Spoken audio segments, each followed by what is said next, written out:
আসসালামু আলাইকুম everyone, welcome back to my YouTube channel আমি ইসলাম রাত্রি। আপনারা সবাই কেমন আছেন? আশা করি ভালো আছেন। তো অনেক দিন ধরে আমার আম্মুর শরীরটা খুব খারাপ ছিল। তো আজকে আম্মুকে ইবনিশিনে নিয়ে গিয়েছিলাম, কারণ ওনার আঁটুতে খুব ব্যথা করতো, মানে সিঁড়িতে উঠতে পারতো না। তো আম্মু আমি উপরে চলে যাই, উপরে যাওয়ার পরে বসে থাকতেছিলাম। তো আমার এত বোরিং লাগতেছিল বসে থাকতে থাকতে। তো আম্মুর খুব ব্যথা। আপনারা সবাই আমার আম্মুর জন্য অবশ্যই দোয়া করবেন যাতে উনি সুস্থ হয়ে যায় খুব তাড়াতাড়ি।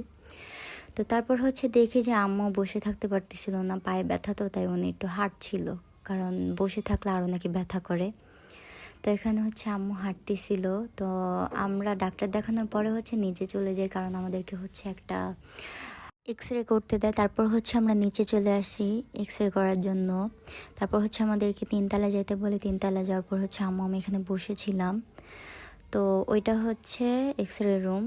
তো ওইটাতে এক্স রে করাবো। তারপর আম্মুকে ভিতরে নাম ধরে ডাকানো হয়। তারপর আম্মু এখানে যে এক্স রেটা করে ফেলে।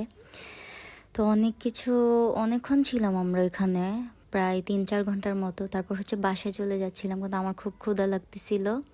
তো কোনো দোকান খোলা ছিল না, অনেক রাত হয়ে গেছে। তো ওইখানে একটা স্ট্রিট ফুডের দোকান খোলা ছিল। তো ওইখান থেকে আমি একটা বার্গার নিয়ে নিই। তো আজকে শর্ট ব্লগটা ছিল এই পর্যন্তই। আশা করি আপনাদের ভালো লাগছে।